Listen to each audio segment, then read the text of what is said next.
আরজি করে ডাক্তারি পড়ুয়াকে নৃশংসভাবে খুন করার ঘটনায় দোষীদের দৃষ্টান্তমূলক শাস্তি চাই, ফাঁসি চাই।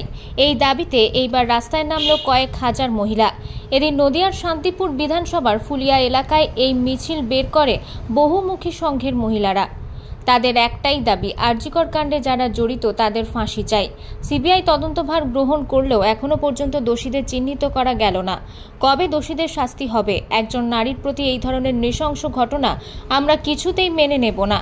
তাই এরই তীব্র প্রতিবাদে আমরা রাস্তায় নেমেছি। যতদিন না পর্যন্ত দোষীদের দৃষ্টান্তমূলক শাস্তি হচ্ছে ততদিন পর্যন্ত নারীদের এই আন্দোলন লাগাতার চলবে।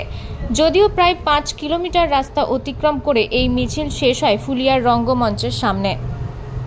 আমরা আরজিকর ঘটনার জন্য রাস্তায় নেমেছি, দোষীদের শাস্তি চাই, ফাঁসি চাই।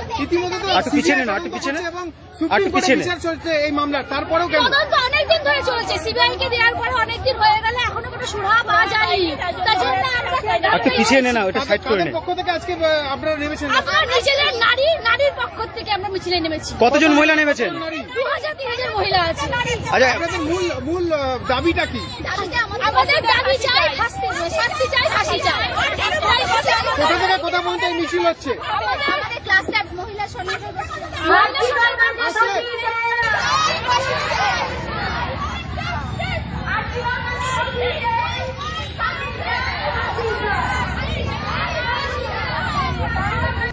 নদিয়া থেকে মাধব দেবনাথের রিপোর্ট, আনন্দ বার্তা।